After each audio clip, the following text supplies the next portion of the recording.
In this lesson, we undertake a rigorous examination of transformers and attention mechanisms, the architectural foundation of modern large language models and state-of-the-art NLP systems.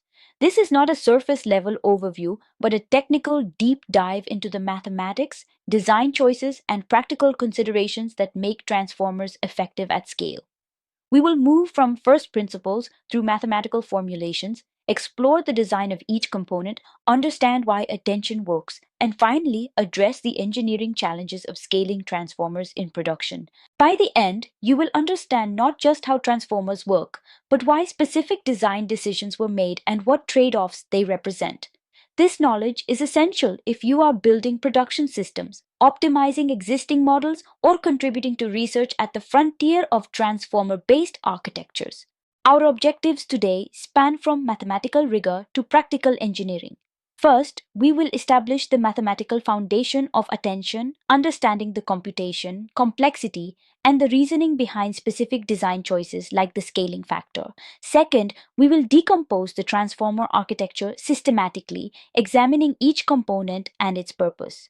Third, we will explore how researchers and practitioners have improved efficiency and effectiveness through variants and modifications. Fourth, we will address the engineering reality of scaling these systems, including computational bottlenecks and optimization techniques. Finally, we will develop intuition for why transformers are so effective, moving beyond rote memorization to genuine understanding. The goal is for you to be able to not just explain these concepts, but reason about modifications, diagnose issues, and contribute to advancing the field. The attention mechanism is fundamentally a way to compute weighted aggregation of values based on their relevance to a query. At its core, attention takes three inputs: queries, keys, and values.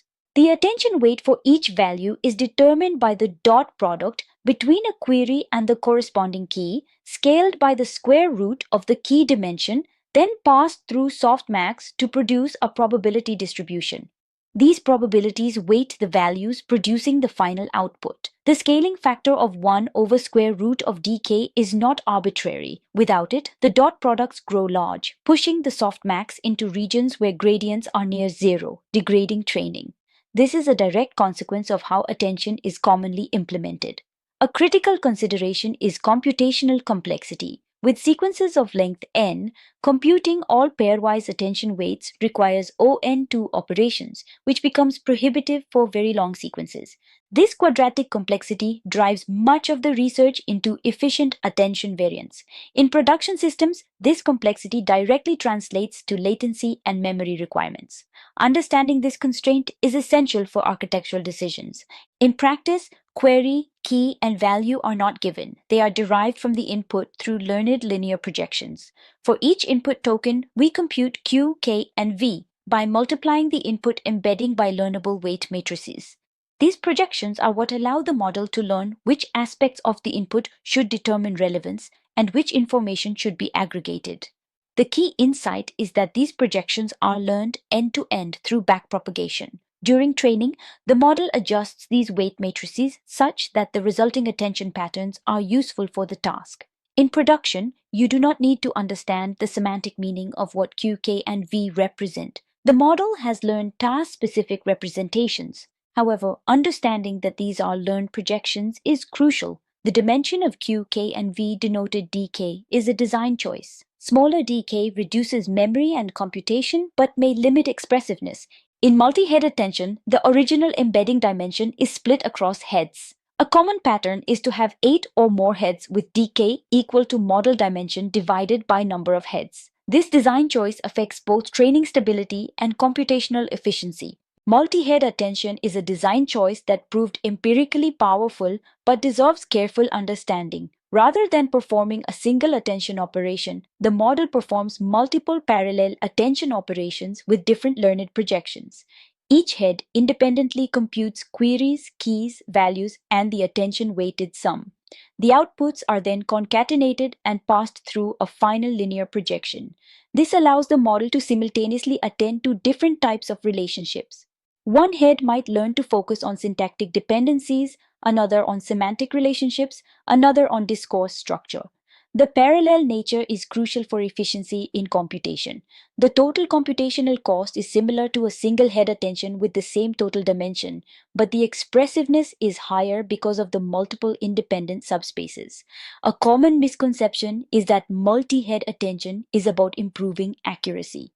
In reality, it is about representational capacity. A single high-dimensional attention head can theoretically compute the same function, but multi-head attention makes it easier for the model to learn. In production, when analyzing attention patterns, remember that you are looking at one head at a time. The full attention behavior is the ensemble of all heads. A critical insight about attention is that it is inherently permutation invariant.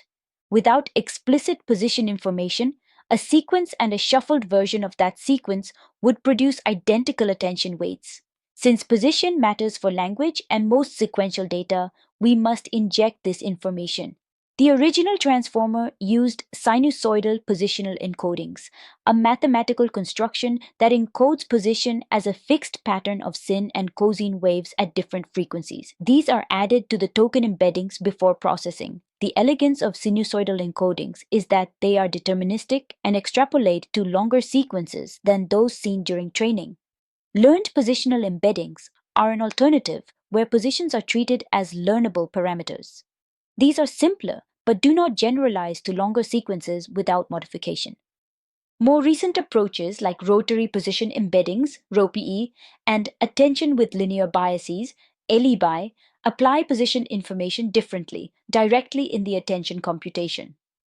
These methods have practical advantages. They generalize to longer sequences more naturally and sometimes improve training stability. In production systems, the choice of positional encoding affects how well a model generalizes to sequences longer than training data. This is a practical consideration when deploying to domains with variable sequence lengths. The feed-forward network in a transformer is a simple but essential component. After attention mixes information across positions, the FFN applies a position-wise transformation. It is a two-layer neural network with an activation function applied independently to each token. The hidden dimension is typically 4 times the model dimension, creating a bottleneck followed by expansion. This is where most parameters in a transformer reside. The purpose is to provide nonlinear transformations that are computed locally without cross-position interaction. One misconception is that this component is less important than attention. In practice, the FFN parameters often encode task-specific information learned through training. Different activation functions have been explored. ReLU was original, but modern transformers often use GLU or variants like SWIGLU, which show empirical improvements. The specific activation choice is a design decision that affects both training dynamics and final performance. In large models, the FFN is often a computational bottleneck during inference. Techniques like quantization and low-rank approximation of FFN weights are active areas of optimization research. Understanding the FFN's role and computational cost is important for production efficiency. Residual connections and layer normalization are architectural components that are often overlooked but absolutely essential for training stability and deep transformer models. A residual connection is simple conceptually. The output of a layer is the input plus the learned transformation. This skip connection allows gradients to flow directly backward without passing through every learned transformation, dramatically improving optimization in deep networks.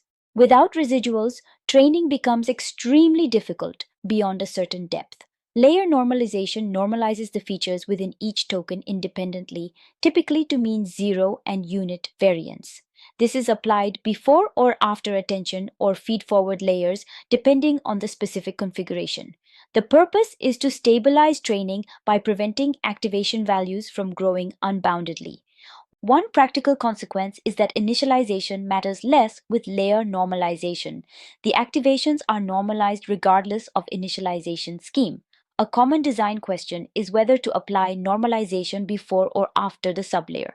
Post-norm was original and is still used, but pre-norm has become more popular in recent work because it often trains more stably. The distinction matters for very deep models and for transfer learning performance. In production, understanding these components helps explain why certain models are unstable or why training dynamics differ.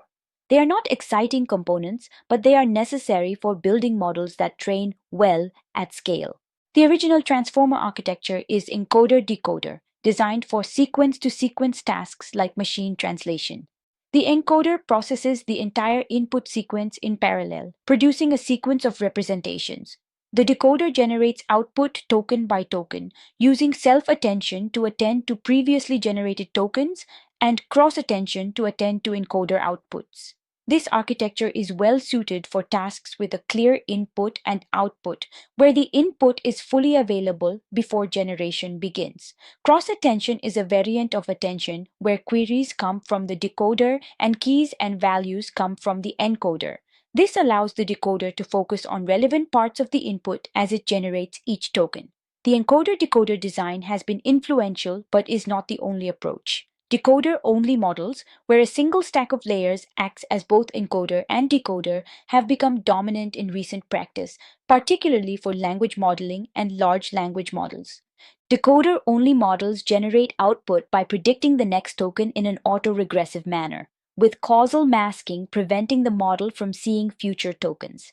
The trade-off is that encoder-decoder models naturally support prefix conditioning and unconditional input processing, while decoder-only models require the input to be prepended to the generation target. Understanding this distinction is important for task design and model selection. Causal masking is a simple but critical component for autoregressive models. During training, if we do not mask future tokens, the model can look ahead and essentially cheat by attending to the answer it is supposed to predict. At inference time, future tokens do not exist, so the model must rely on past context. This mismatch between training and inference would cause poor generalization. To fix this, we apply causal masking during training. Before computing softmax in attention, we set attention weights for future positions to negative infinity, ensuring they contribute zero probability after softmax. This forces the model to generate each token based only on previous tokens. The implementation is straightforward. Create a triangular mask and add it to attention logits before softmax. A common misconception is that causal masking is a limitation. In reality, it enforces the correct inductive bias for autoregressive generation. Without it, you are not training the model for the task you want to evaluate it on. In production decoder-only models, causal masking is always applied. For encoder-decoder models, the encoder does not use causal masking because the entire input is available, but the decoder does. Understanding the purpose and implementation of masking prevents a subtle but significant class of training bugs. The ON2 complexity of attention is a fundamental bottleneck for very long sequences. This has motivated substantial research into efficient attention variance. Linear attention approximates the attention mechanism with complexity ON, often by approximating the softmax or using kernel methods. The trade-off is that approximations sometimes reduce model quality. Sparse attention restricts which positions can attend to which, reducing the number of attention operations.